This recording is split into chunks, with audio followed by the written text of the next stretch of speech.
നമസ്കാരം, ഞാൻ Rakesh M G. നമ്മുടെ വാഹനത്തിൻ്റെ എ സിയുടെ ഒരു സൈഡിലെ വെൻറ്റിൽ നിന്ന് മാത്രം തണുപ്പ് വരുന്നു, മറ്റേ സൈഡിൽ നിന്നും തണുപ്പ് വരുന്നില്ല. ശരിക്കും ഞാനിത് പറയുന്ന സമയത്ത് കുറച്ച് പേർക്കെങ്കിലും തോന്നുമായിരിക്കും അത് ഒരു ഫീച്ചർ ആണല്ലോ, അല്ലെങ്കിൽ അങ്ങനെ ഒരു ഫീച്ചർ ഉണ്ടല്ലോ. ശരിയാണ്, നമ്മുടെ നാട്ടിലുണ്ടോ എന്ന് എനിക്കറിയത്തില്ല. എന്നാൽ ചില സ്ഥലങ്ങളിലൊക്കെ ടോപ്പ് വേരിയൻ്റ് വാഹനങ്ങളിലൊക്കെ നമുക്ക് ഒരു സൈഡിൽ ഇന്ന ടെമ്പറേച്ചർ, മറ്റേ സൈഡിൽ ഏത് ടെമ്പറേച്ചർ വെള്ളം സെറ്റ് ചെയ്തിടാൻ സാധിക്കും. പക്ഷേ ഇത് അങ്ങനെ ഒരു സംഭവമല്ല. ഇങ്ങനൊരു സംശയം എൻ്റെ ഒരു സബ്സ്ക്രൈബറാണ് ചോദിച്ചിരിക്കുന്നത് ടെക് ഓഫ് ഗെയിമറാണ് ചോദിച്ചിരിക്കുന്നത്. ചോദ്യം ഇങ്ങനെയാണ്: ഇയോൺ 2012 മോഡൽ. അപ്പോൾ നമുക്ക് ഉറപ്പിക്കാം നമ്മൾ ഉദ്ദേശിച്ച കാര്യമല്ല. Okay, Eon 2012 70,000 kilometre. ബ്രോ, എൻ്റെ വാഹനത്തിൻ്റെ എ സിയിൽ നിന്നും കൂളിംഗ് വരുന്നില്ല. എ സിയുടെ ഒരു വെൻറ്റിൽ നിന്നും മാത്രം കൂളിംഗ് വരുന്നുള്ളൂ, ബാക്കി 3ൽ നിന്നും കൂളിംഗ് വരുന്നില്ല. നോർമൽ എയർ മാത്രമേ ഉള്ളൂ. കംപ്രസർ എല്ലാം പ്രോപ്പർ വർക്കിംഗ് ആണ്. ഇതിന് എന്തെങ്കിലും സൊല്യൂഷൻ ഉണ്ടോ? നല്ലൊരു ക്വസ്റ്റ്യനാണ്. ഏതായാലും ശരിക്കും പറഞ്ഞാൽ ഇയോൺ ആണെന്ന് നമുക്ക് മനസ്സിലായി. ഒരു സൈഡിലോട്ട്, ഏത് സൈഡാണെന്നും കൂടെ വ്യക്തമാക്കുകയായിരുന്നുണ്ടെങ്കിൽ നന്നായിരുന്നു. എനിക്ക് തോന്നുന്നു സെൻട്രൽ പോർഷനിൽ നിന്ന് മാത്രമായിരിക്കണം ഈ പറഞ്ഞതുപോലെ എ സിയുടെ തണുപ്പ് വരുന്നത്. റൈറ്റും ലെഫ്റ്റും ചിലപ്പം വരുന്നില്ല എന്നാകാം. ഇതൊരു അസംഷനാണ്. കാരണം എന്താണെന്ന് പറഞ്ഞാൽ നമ്മളൊരു കാര്യം പറയുന്ന സമയത്ത് ഏത് സൈഡിലാണെന്നും കൂടെ വ്യക്തമാക്കുകയാണെന്നുണ്ടെങ്കിൽ എളുപ്പമുണ്ട്. ഞാൻ പറഞ്ഞ ബാക്കിയുള്ള കാര്യങ്ങളൊക്കെ ഓക്കെയാണ്. കിലോമീറ്റർ പറഞ്ഞിട്ടുണ്ട്, വാഹനം പറഞ്ഞിട്ടുണ്ട്, ഒരു സൈഡിൽ നിന്ന് പറഞ്ഞിട്ടുണ്ട്. സെൻട്രൽ സൈഡ് ആയിരിക്കും എന്ന് ഞാൻ അസ്യൂം ചെയ്യുകയാണ്.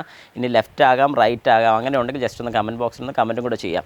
ഇനി നമുക്ക് ഈ വെൻറ്റുകൾ എങ്ങനെയാണ് അസംബിൾ ചെയ്തിരിക്കുന്നത് ജസ്റ്റ് ഒന്ന് നോക്കാം. അതായത് നമ്മുടെ വാഹനത്തിൻ്റെ സെൻട്രൽ പോർഷൻ, അതായത് നമ്മുടെ ഇവാപ്പറേറ്റർ അസംബ്ലി വരുന്നതോ നമ്മുടെ ബ്ലോർ വരുന്ന എല്ലാം നമ്മുടെ വാഹനത്തിൻ്റെ സെൻട്രൽ പോർഷൻ അതാണ് ഇത് വരുന്നത്. ഇവിടുന്ന് എ സിയുടെ കൂളിംഗ് കോയിൽ, അതായത് ഈ പറഞ്ഞ ഇവാപ്പറേറ്റർ അസംബ്ലി, അതിൻ്റെ അപ്പുറത്തെ സൈഡിൽ നിന്ന് എയർ വലിച്ച്, അതായത് ബ്ലോർ ഫാൻ ഇവിടെയാണ് വരുന്നത്, ഇതിനകത്തൂടെ എയർ വലിച്ചാണ് നേരെ നമ്മുടെ ഫ്രണ്ടിലോട്ടെല്ലാം സർക്കുലേറ്റ് ചെയ്യിക്കുന്നത്. അപ്പോൾ ഇവിടെ വരാൻ സാധ്യത, അതായത് ഈ പറഞ്ഞതുപോലെ എയർ വരുന്നില്ലെന്നുണ്ടെങ്കിൽ വരാനുള്ള പ്രധാന കാരണമെന്ന് പറഞ്ഞു കഴിഞ്ഞാൽ ഇതിനകത്ത് ഷട്ടേഴ്സ് ഉണ്ട്. അതായത് ഷട്ടർ ക്ലോസ് ചെയ്യാനൊക്കെ ആയിട്ട് ഷട്ടേഴ്സ് വരുന്നുണ്ട്. എ സിയുടെ ഹീറ്റ് കയറി പോകാൻ വേണ്ടി, കോൾഡ് കയറി പോകാൻ വേണ്ടിയിട്ട് ഇങ്ങനെ ഷട്ടേഴ്സ് വരുന്നുണ്ട്. ഇതിലേതെങ്കിലും ഷട്ടേഴ്സ് ഓപ്പൺ ആണോ, അല്ലെങ്കിൽ ഇതിനകത്ത് ഏതെങ്കിലും രീതിക്ക് രണ്ട് സൈഡിലോട്ടും പോകുന്ന, അതായത് രണ്ട് പാസേജിലോട്ടും പോകുന്ന എയർ ക്ലോസ്ഡ് ആയിട്ടുണ്ടോ എന്ന് നോക്കുക. അതായത് നമുക്ക് മോഡുകൾ വരുന്നുണ്ട് എ സിക്കകത്ത് തന്നെ. അതായത് നമ്മുടെ ലെഗിലോട്ട് പോകുന്ന മോഡ് വരുന്നുണ്ട്, നോർമൽ ഫേസിലോട്ട് വരുന്ന മോഡ് വരുന്നുണ്ട്, ഇനി നമ്മുടെ ഇങ്ങോട്ട് പോകുന്ന, അതായത് നമ്മുടെ ഗ്ലാസ്സിലോട്ട്, വിൻഷീൽഡ് ഗ്ലാസ്സിലോട്ടൊക്കെ ഉള്ള മിസ്റ്റ് കളയാൻ വേണ്ടിയുള്ള മോഡ് വരുന്നുണ്ട്.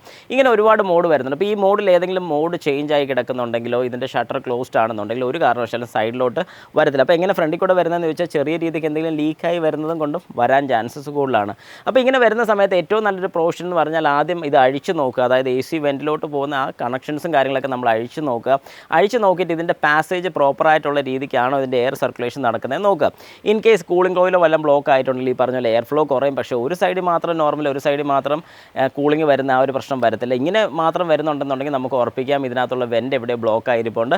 ആ ബ്ലോക്ക് ആയിരിക്കുന്ന വെൻ്റ് എവിടെയാണെന്നുള്ളത് കറക്റ്റായിട്ടൊന്ന് കൺഫേം ചെയ്യുന്നത് നല്ലതായിരിക്കും. അങ്ങനെ കൺഫേം ചെയ്ത് ക്ലിയർ ചെയ്ത് കഴിഞ്ഞാൽ ഈ പറഞ്ഞ പ്രോബ്ലം മാറുന്നതായിരിക്കും.